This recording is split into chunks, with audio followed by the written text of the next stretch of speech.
Okay, what I'm going to do is I'm going to give a very brief, very brief outline of some of the courses we offer, the portfolios, and then some key days.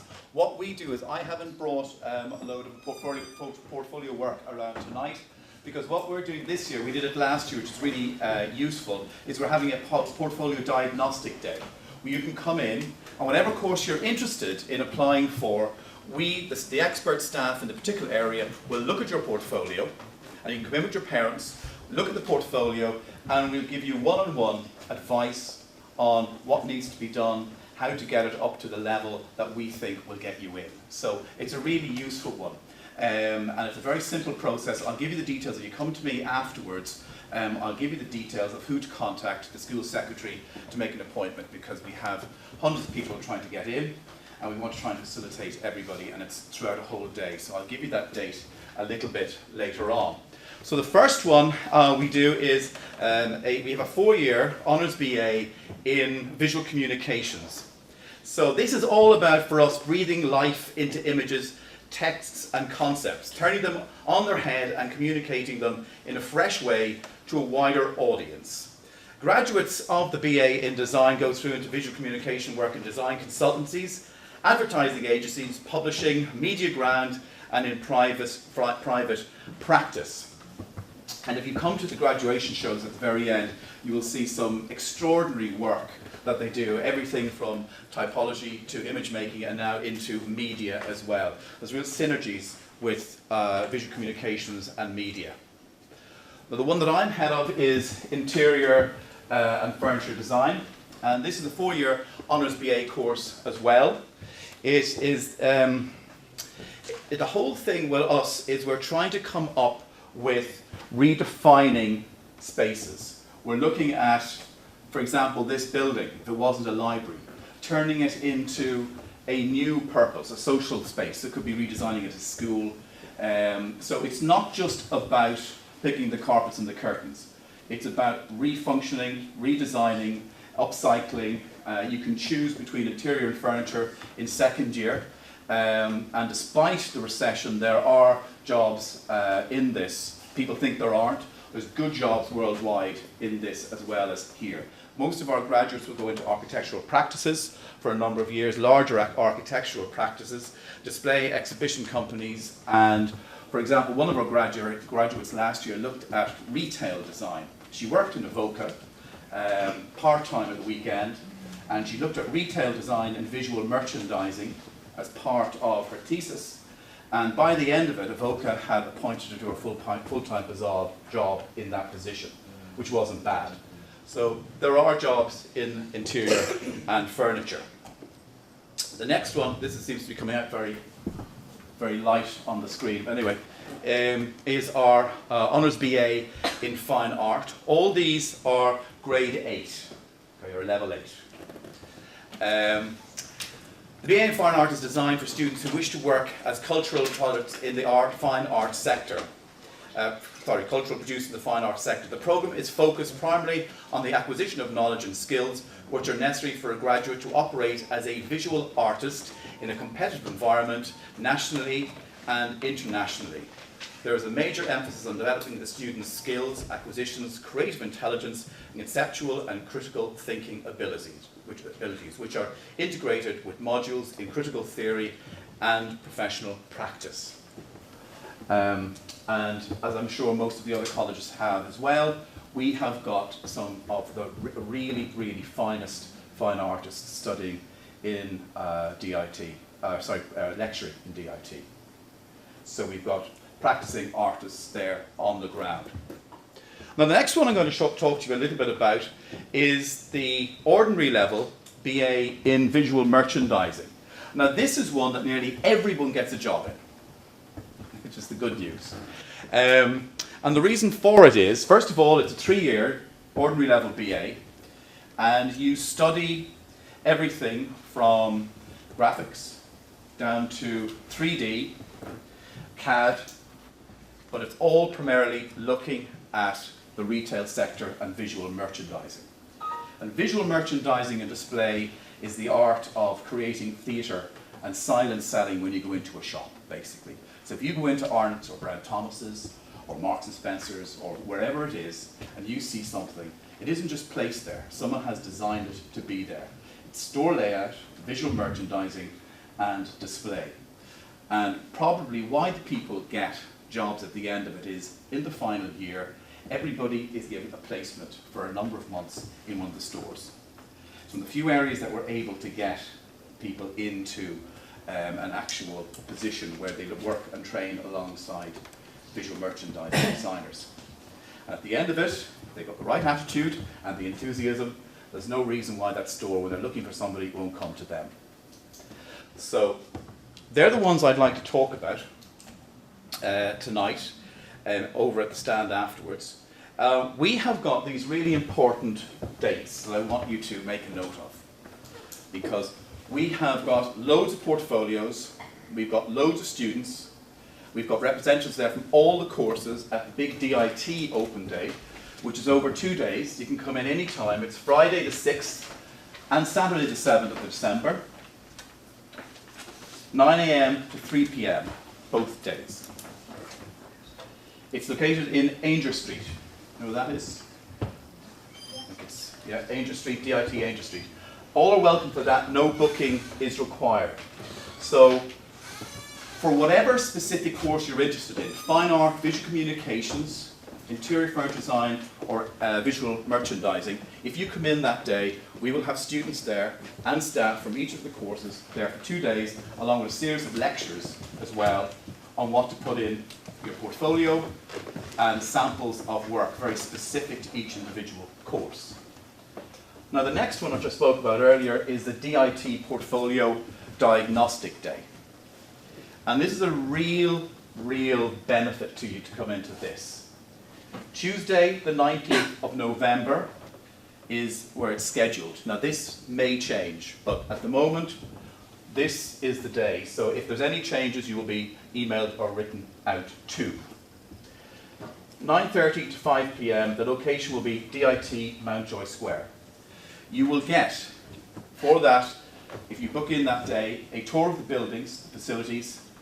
You will also get one-on-one advice about your portfolio, how it can be developed specifically for the course that you are entering for. So it won't be just a general comment, it will just be specifically for the work that you're doing. And it's, you know, it's a good time of the year as well. As I say, booking is required. If you come to me afterwards, I'll give you the details who to contact. It's the easiest thing. Next thing is our portfolio submission day is Friday the 7th of March, 9:30 to 5 PM in DIT Portland Row. Again, check DIT's website in case there are any changes, but that is the scheduled one at the moment. Okay. So, submitting a portfolio for us, a couple of quick tips I just put together. Pick a topic, pick a number of topics. It could be flowers, shoes, cows, architectural details. It doesn't matter, depending on which course you're applying for. Gear it towards it. Obviously, if it's interior design, gear it a little bit more to spatial design, planning, sketching, interiors, exteriors, that type of thing. If it's fine art, it has a different feel to it. Likewise for visual communications. Draw from life, not from photographs. Always go out and draw from life. Sketch the topic in different media: pencil, charcoal, pen, ink, watercolor, oil. And make sure you show your developmental sketches documented in sketchbooks. Experiment with composition and balance and convert sketches into graphic forms. Experiment with texture and create three-dimensional forms by photographing them and photographing the process. Don't include them in the portfolio. That's really important. So whatever, if you're making some wonderful piece, don't try and put it in if it's three-dimensional. Photograph it and the process. And group topics together, please. DIT looks for 3 criteria. You're marked under this particular criteria, and there's 200 points going for each one of these. So drawing, show examples of freehand, observational and or technical drawing, show a use of colour and texture, and show a variety of subject and media. Now these are all on the DIT portfolio section on the website. I know DIT website is a monster because it's so big, but if you just put in the search for portfolio, this will come up.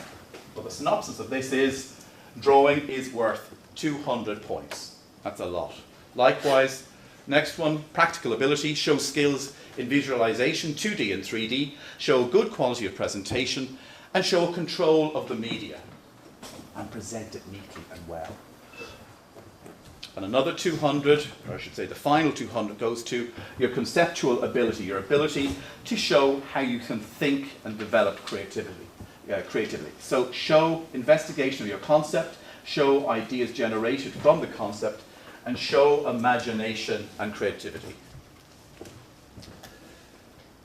And just to explore a topic fully, I just put this up, pulled from the main portfolio lecture I do, which is the most simple form I could think of, and is an egg. Okay? So think about an egg. Think about exploring the topic fully as a theme. Okay? So sketch it, paint it, draw it, look at it digitally, animate it, abstract it, do anything and everything you can think about. And under each one of these you could develop up pages worth of work. Okay?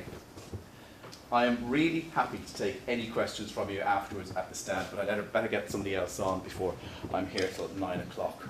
Okay? So thank you for listening. Evening, everybody. I won't keep you too long. I hope to make it quite simple. I hope to be able to offer you more questions actually than you currently have. And hopefully through then your own investigation you'll find out the answers to those. You've done a really good thing this evening for a start in terms of putting your best foot forward, because in somewhere like the Institute of Art, Design and Technology in Dundee, we really are out there trying to look for the most energetic, hard-working, brightest kids we can find. By being here this evening, you've proven that you're along that, you've started to take that journey. And by hopefully within the next 5 minutes I'll take you another step further, then maybe you'll come out and visit us, and from there you'll actually get to see potentially where you might want to spend 4 years. Okay? I'll very quickly, in doing so, offer you two presentations. I'm standing in for a colleague as well this evening. So I'll offer you one which is the overview, okay, the nuts and bolts, and then I'll offer you something more course specific to do with portfolio, which is my own particular area. I'm an animator by trade. I used to live 2 miles down the road in Green Hills, and I've come out here this evening with my colleague Justin Carville, who's the Director of Photography. I'm the Director of Animation at the National Film School. And most interestingly, we brought Dee MacDonald, who's a current 4th-year animator. She's from Springfield. Now, in any given situation, if you're going to spend 4 years in terms of the investment, it takes money, the energy, and the commitment it will take from, you know, your network, which would be parents, family, friends, and all those different things. 4 years is a big time to commit to, forgetting about the finances of it. In knowing that, the best people to talk to are the students, not listening to me. So I'd interrogate Dee if I was you and actually find out what it's like out there. Is the food really bad in the canteen? And what's the quality of education? Okay, I'm already halfway through the presentation. I haven't done a slide, so I'll do this really quickly. This is bullet point stuff. Okay? I represent the Faculty of Film, Art and Creative Technologies. Within that there's 3 departments. There's Film and Media, Design and Visual Arts, and the Department of Technology and Psychology. In the Department of Film and Media we have 3 undergraduate programs. We have animation. I can talk to you about that. We have photography. Justin can talk to you about that. And we have film television production. Most notably it's the 30th year of film in what we do out in IATT at the National Film School, so we have a bit of a celebration going on this year. Anyhow, there's 3 from one department. The Department of Design and Visual Arts is we have visual communication, which is graphic design to you and me. We have visual arts practice, which is fine arts. We have a BA in model making, design and special effects. And we have a BA in design for stage and screen. And what you might notice about those last 2 slides is they're relatively niche. We don't really have a lot of competitors for some of those programs. Certainly animation, stage and screen, model making and special effects. Because we're boutique and because we're small, we can go after specialist areas. And our clients, our future students, are always very interested in those areas. We tend to do quite well in terms of recruitment, but look, we're always, like everybody, we're looking to find the most interesting people to work with. And finally, the Department of Technology and Psychology, we offer 6 undergraduate programs. I could read them out for you, but maybe you might want to spot your own favourite if one happens to be there. If I went on again quickly, we have some postgraduate programs. We have a small suite of them. It's not the biggest part of our business model. We have an MA in screenwriting, which I'm a graduate of myself 10 years ago. We have an MA in broadcast production for radio and television, and a master's in cyber psychology. We are also the home of the National Film School. And again, it's 30 years since we first started teaching and exploring film. We used to be very art and craft. That's the origins of the school. And we've grown into a small, medium-sized, if you want to call it, boutique digital specialist. Film being at the heart of it. I'd also say animation is equally there, but I have a bias on that. If there's one thing you can do today, absolutely one thing, okay, you've shown you're the type of people who actually want to know more. Come to the open days. You'll get to visit the students, see the students, you'll get to visit campus, you'll get to talk to the lecturers. And you'll get a sense of it, because 4 years is a big deal and you need to make sure it's the right fit.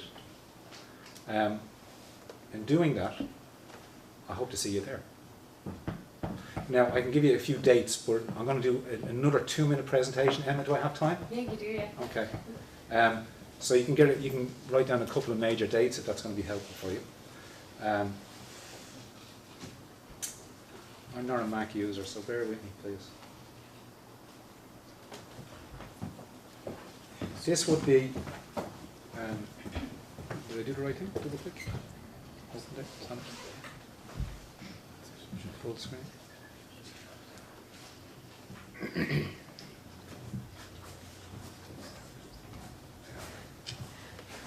Thank you. Okay, look, if you were going to come and see us on the open day, like I said, there's lots of different questions, and to be honest with you, drag your parents along. It's something, when we see people coming along, we tend to get big crowds. It's not like the higher options in the RDS. A lot of people are very specific about their intentions when they go there, and other people just see it as a day off. The people who come to our open days, and I imagine it's the same for my colleagues in different institutes, they're very geared towards their third level education, and they're very focused on what they want to do. And what they're doing quite rightly is they're assessing their choices. Okay, where do I want to go? What's going to be a good fit? What will I get when I finish? And again, that's all to do with your choice. At the open day, you would see portfolio presentations. Every program on the hour will bring you in and sit you down in terms of offer you live portfolios, which are current first year work. They will show you graduate work, and they will give you a quick show and tell in terms of the mechanics and the breakdown of how you put a portfolio together. Frequently asked questions, those type of things. This would be generally what I would do for my presentation when I'm talking to future students who are coming in for the open day. Now again, remember, this is very animation specific, but I'll do it quickly because even if there's any animators in the audience, I'd be happy if they are. I'll talk to you afterwards. But this is the type of thing you'll be exposed to, whether it be stage and screen, which is a highly popular program, graphic design, film, digital effects for special effects and model making. We will give you some simple tips about portfolio advice, and it really should be simple. It shouldn't be too complicated. We look for a couple of specific things, but we're not looking for a commonality to the portfolios. We don't offer you as a question for your return on it. We're looking to see who you are. So there's 1 or 2 specific things for each program. Photography would be the same. They would have specific things they would want to see, and then some other generalist stuff. And the same way it would apply to animation. But again, you'll get those answers to your questions if you go that next step and come and visit us. Should be expertly presented, blah, blah, blah. They're all very simple things, but sometimes people forget about that. You'd be amazed the amount of times you get portfolios in, and you can just see there's no due care being brought to it. Sometimes people are not getting the right advice, you know. Hopefully by example we'll show you that with a relatively small amount of time in terms of presentation, it will hopefully offer you the best foot forward in terms of presenting you and your work. We look for inventiveness, experimentation, curiosity, quality and technique. Make sure you include observational drawing. For animation, it would be number 1. What we do is we look at the dynamic movement of the world through human and animal motion, nature as well. And if you can't figure that out on pencil and paper, there's no way, you're not going to have much of a chance when it comes to the digital world. And observational drawing is the bedrock of everything. It's something we will never lose sight of. We look for original artworks. We want to know what you're drawing, what you're painting, what motivates you. We look for characters and original artworks too. Okay, the stories you tell, the people that we are. 90% of our waking life, we actually tell stories to each other. You arrive into school and you say, what you have for breakfast, what was it like going to school, going to work, the bus splashed me with rain. We communicate, we tell each other stories. What we try and do is match a craft on top of that and then try and entertain people with it. I mean, our obligation as storytellers in the animation environment is make them laugh or make them cry. But we have an obligation to do one. Storyboards we look for. And again, all the relevant information you'll find on our website, the harder specific stuff. Where it doesn't really get any more complicated, and there's not too much text and not too many things to confuse people. An example of a storyboard that we might like to see. Sketchbooks or visual diaries, again, is way up there with us in terms of what we like to see in the portfolio. You can't get away from it. In trying to offer yourself in terms of the skill set you might have or are currently developing, as well as the ideas you're actually showing us the person you are potentially. And those diaries and visual notebooks are just gold dust. They really are. You can look at a portfolio sometimes and maybe if they had got better advice, half the work mightn't be in there, but sometimes you can pick out a diary and you just go, it's got gold. We have to work with that person. So please don't forget about that. It's not old-fashioned. It's actually where it's at. Don't include any copies. Japanese art is big these days. For me, back in the day, it used to be Marvel Comics. Like my colleague said before, you're not really telling us much about yourself. What you're doing is you're telling us you're interested in a certain niche arena in terms of artwork. It doesn't really help us unpack you, to really find out who you could be or who you are. Application procedures, obviously CAO, I think it's the 1st of February this year, although I might be wrong. Yeah. And our open days are Friday the 22nd of November and Saturday the 23rd. The Friday is very busy, and the Saturday you get to spend more quality time with the students and staff. However, both days is an opportunity that hopefully you'll take. I know I've sort of bent on one side in terms of the animation presentation. However, we'd be happy to answer any questions you have about any of the programs after the rest of my colleagues are finished. Thank you. I'm going to ask for Kathy and Teresa from NCAD to join us. So I'm going to ask Kathy to know where the slides are there.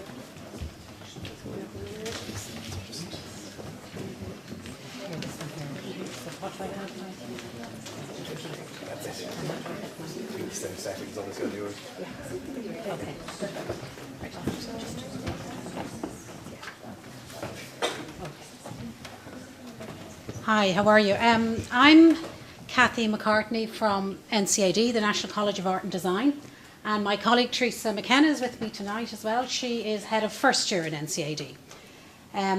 Finola isn't with us, but she's our access officer. She's another person who may be of interest to people applying into first year. Rob O'Shea is with us this evening. He's a student.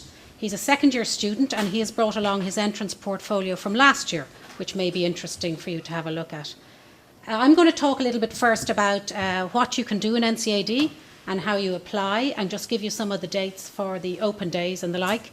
And then I'm going to hand you over to Teresa, who's going to run through the NCAD portfolio submission brief. Okay, so just skip over those. Sorry.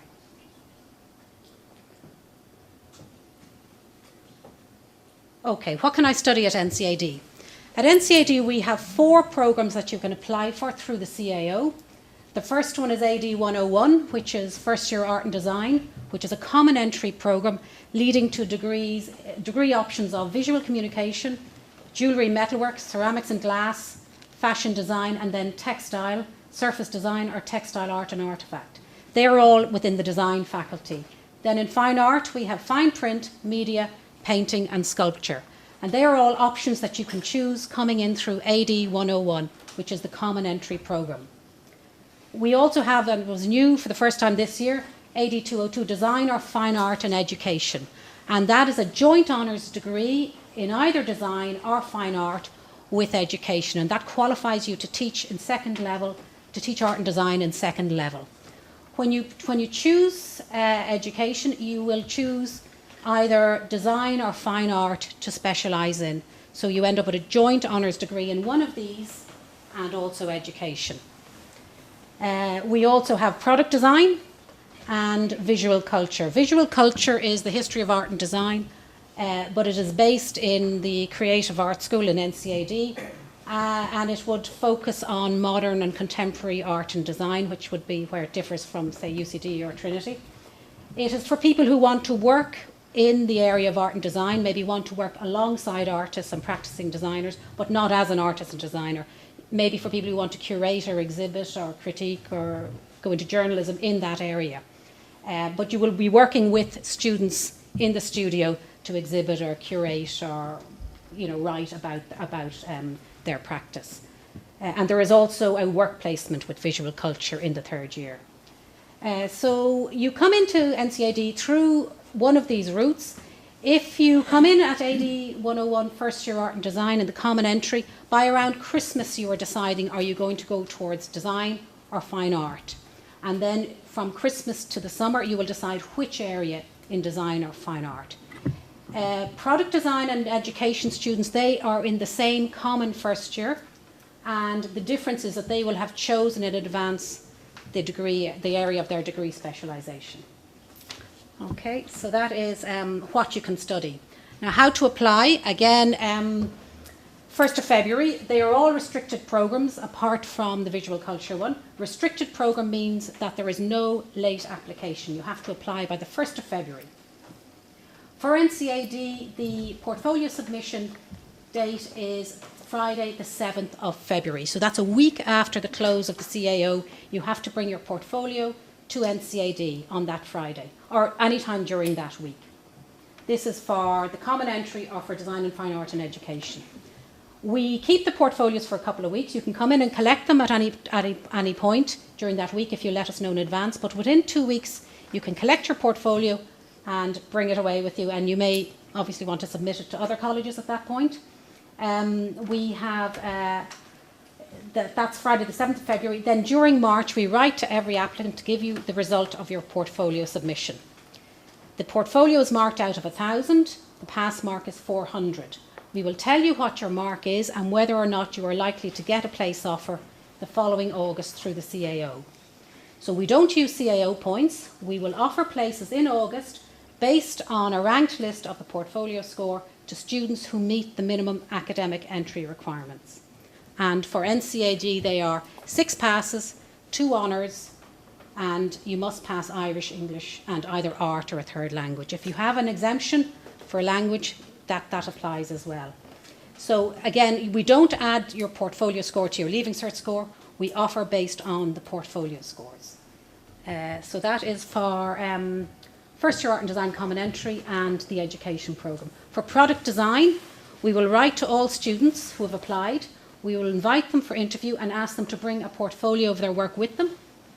And again, during May, we will write to you and let you know whether or not you will get a place offer in the programme, provided you meet the minimum entry requirements through your Leaving Cert or through FETAC later on that year.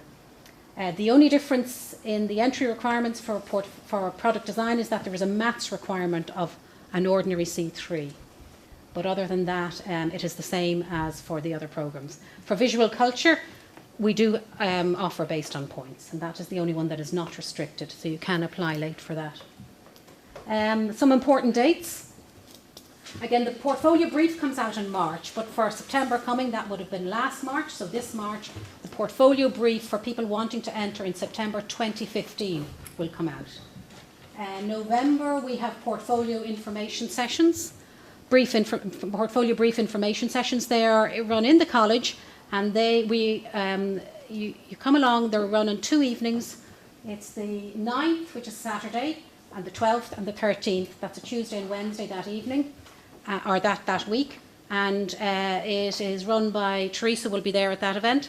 Any questions you have on your portfolio at that stage, you're welcome to ask.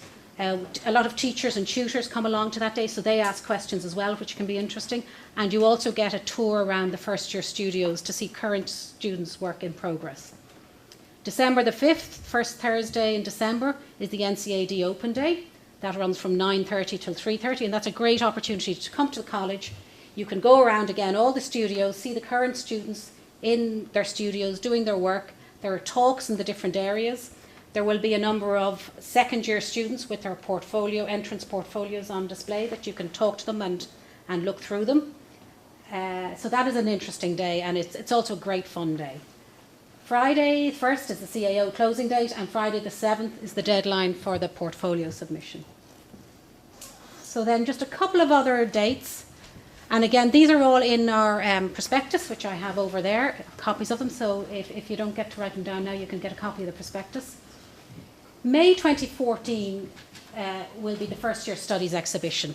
That is something that we put on every year. It is the first year students, the work that they have done during the year, that goes on display. And it is anybody thinking of applying or anybody looking to get a place for September or the following September, it's a very interesting time to come in and have a look at what the students have actually done during the year.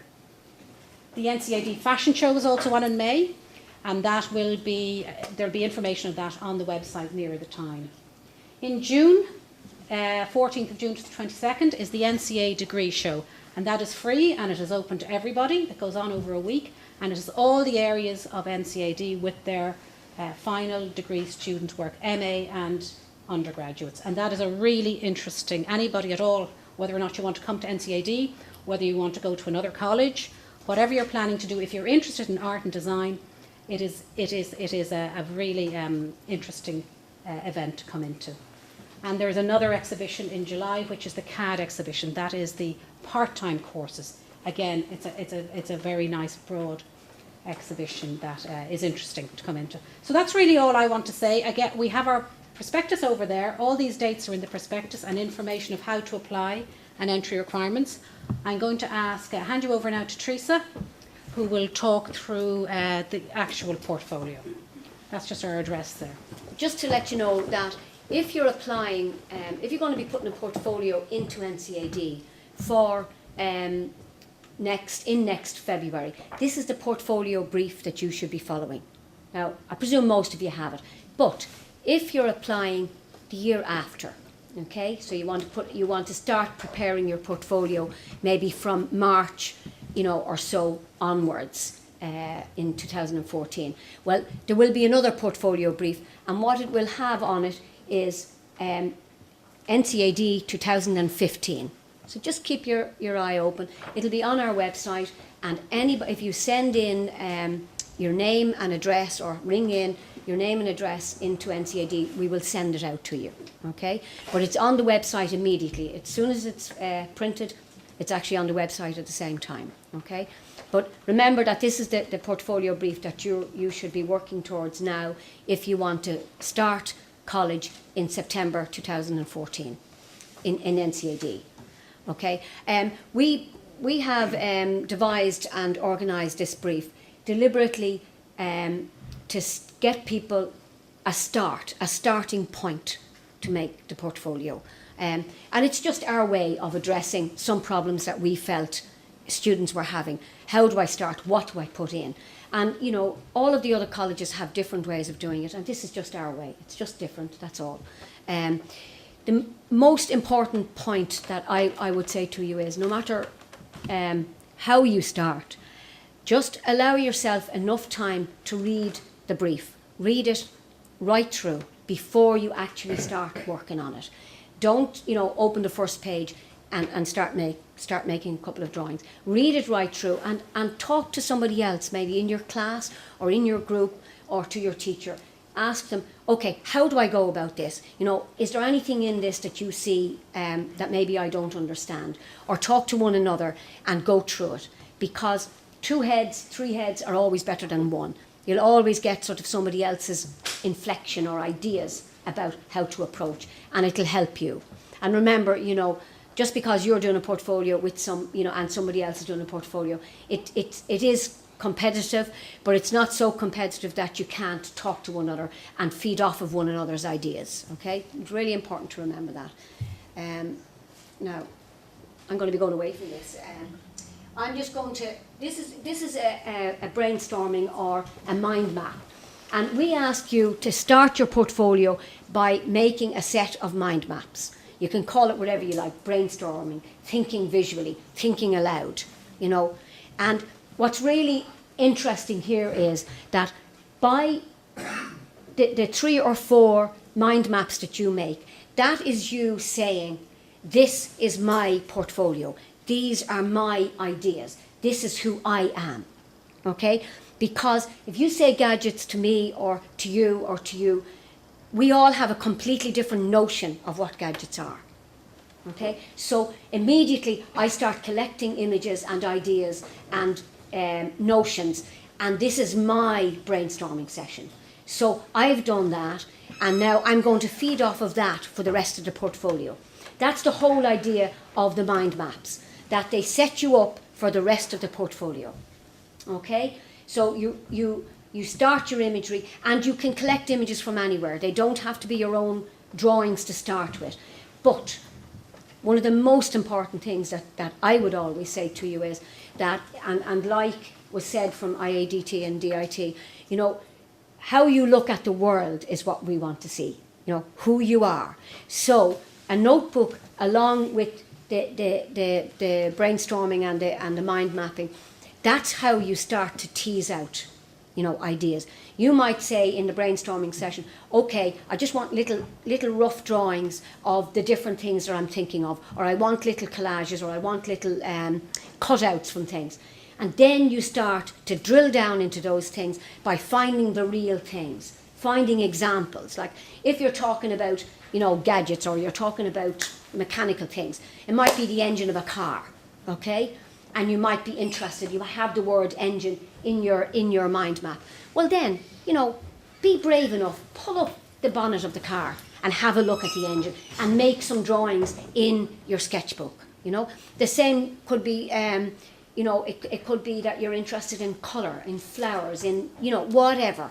But what you do is you sort of immediately go the step further, where you actually examine the real thing. You examine the real world around you, because that's where everything is. You know, it's all out there, and you can collect from it.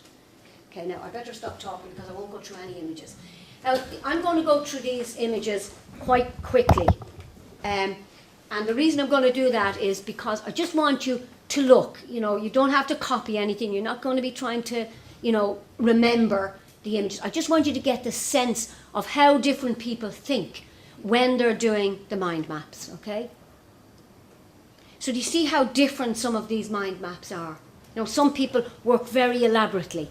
You know, some people are making very quick drawings. And even Rob over here has his portfolio, and he actually kept it at words. Now, we ask you to do it very visually. So, you know, we're pushing you now. We're pushing you to actually give us visual imagery.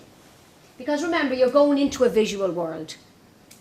Okay, this is where now the person is starting to extend the thinking and are starting to show us, you know, the kind of ideas that they want to explore. Now these images here, they're all from these lots now, this section from now on. This is all from the one portfolio. So I'm going to go through quite quickly. And I want you to take note that some of these are just parts of a little notebook. Okay, you'll see it as we go along. They were just the ideas being teased out in the notebook.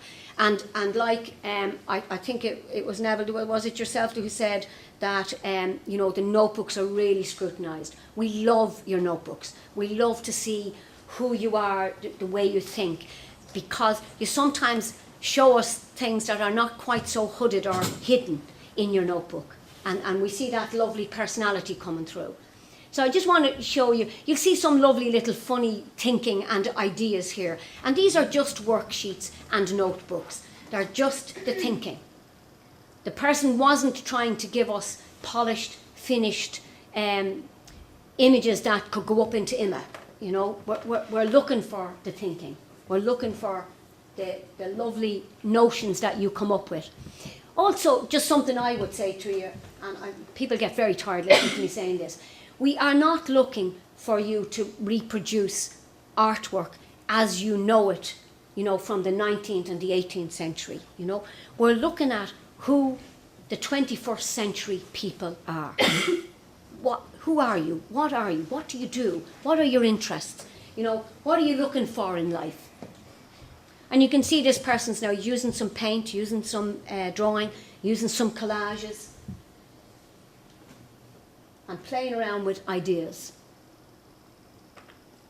And you know, I mean, I think most of you will have at least looked at the brief, and you know that we ask some quirky questions and we ask some very straightforward questions. You know, bed into the aspects of the brief that you really are interested in. You know, everything doesn't have to be quirky.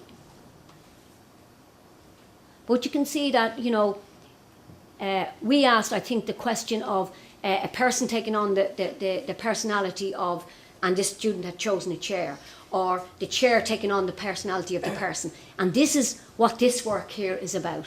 You'll start to see, you know, they took the thing apart. You're going to start seeing now down here where he's working on, now it comes back to that. This is where something is taken apart and put back together again. And the poor Teddy is absolutely annihilated in several ways. But you see, I mean, he's gagged and he's been murdered and dreadful things being done to this guy. But this is, you know, this is a student in school making a portfolio as a sort of an answer to the brief, to the questions we asked, and just doing it very playfully, but showing us his talents.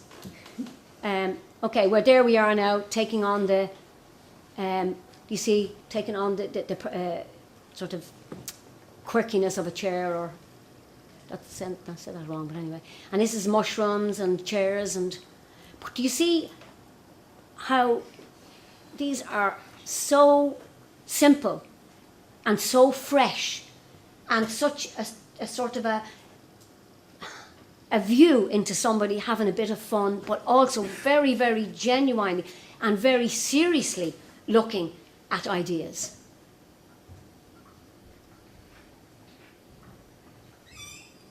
Now, I think I'm on borrowed time now. But you see the notebook now?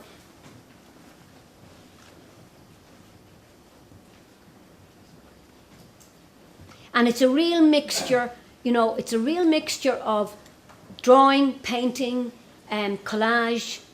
You know, there's a little bit of stitching there in it. But it's mainly ideas. It's about the freshness of the ideas in this portfolio. So, see, the torturing the poor unfortunate Teddy again. And this is just a couple of little things here, just to show you a little bit of fun. There were another couple of, not quite mind maps, but items turning into something else or taking on the personality of something else. I just want you to see that these last three now are a different portfolio entirely. So that's the lot, you know, from the visual side of the portfolio. And I just wanted to show it to you because it gives you a sense of a whole portfolio.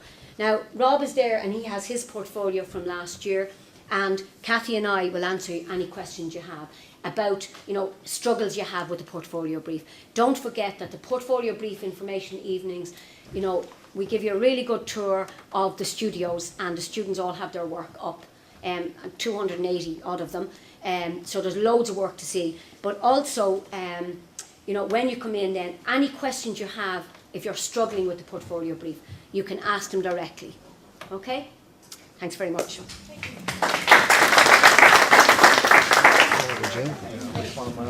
It's this one. There we go. Yeah. Good evening to you. We won't detain you too much longer because I'm sure your head is reaching maximum capacity now at this stage. I'm Jerry and I lecture in television and video production in ITT Dublin, literally about 500 metres from the college here. And my colleague Tom lectures in photography. Let's get the science bit out of the way first of all, the requirements of our course itself. So here they are. We need a C3 and higher level English, plus another higher level subject, grade D3 and 4 other Leaving Cert subjects, and that can also include a language. Art, we like to see art in there, but if not, do not worry. and also a pass in Leaving Cert Maths, where we're not great fans of maths really, no. We're creative people, we're not really good at the maths at all. That's the first part of it. The second part is that the points for the ITT Dublin are between 325 and 375, so they're quite high for that particular sector. There's a limited intake of 36 students per year as well, so that does have a bearing on the number of students we can take in. And then also, the big plus is that we do not have portfolio applications or indeed interviews. So that makes us quite different to all the other presentations here this evening. So do keep that in mind. So if you just move that on. We also offer a mix of media production, theory, business and language subjects. Okay, so Tom will give you a brief overview of that. The structure of the course, it's a vocational media training course, which is one reason why we don't look at portfolios. You don't need to be able to draw for this particular course, to get into the course. It's designed to train you to get work in the media industry.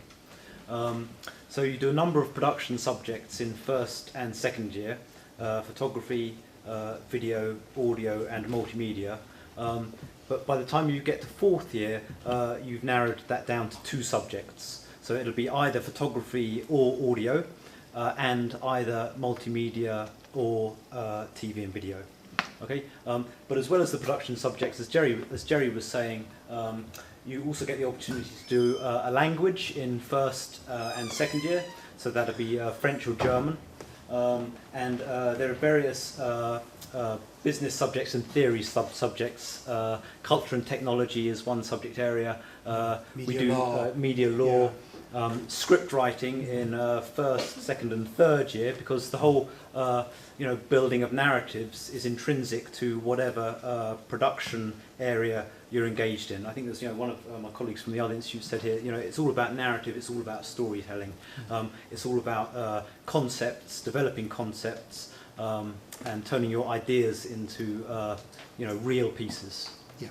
So really, at the end of 4 years with us, you will come out as what we call a general media practitioner, which means that you will have a range of core skills to be able to work in a wide variety of media related sectors, or indeed go on to further study. Indeed, one of our students was in NCAD, just finished last year. So there are plenty of opportunities available to you. Our website, our Wi-Fi link isn't working, so we'll just give you the address. It's Creative Digital Media Degree is our website, and it's currently just getting a makeover. We always give it a brush up at this time of the year in advance of our open day, which is on the Thursday the 12th. I hope I've written it down. 14th. Thursday the 14th of November, from about 1:30, 2 o'clock until about 6 o'clock in the evening. And you're quite welcome to join us and come along and look at our facilities, talk to the lecturers, talk to the students. Our campus is really small. There's just over 3,500 students in the campus itself. It's local, okay, so you don't have to beat your way into town. And furthermore, our course itself is quite small, so it has a very sort of friendly, convivial atmosphere that actually creates a very creative environment for you. So we hope to look forward to chatting with you later on. And whatever course you take up, because you're creative people, you will thoroughly enjoy it. Okay? Because I sat in one of those chairs about 25 years ago, deciding to make a career change for myself, and I have not looked back since. So the word is enjoy. Thank you. We wanted to show a 2-minute promotional video this evening, but the internet link's not working. If you do go to the website, which is creativemediadegree.ie, there's the little promo video on there. If when you're going around the tables here, you want to look at some student work, I've got some on the laptop there, so feel free to look at that. Thanks very much. Thank you.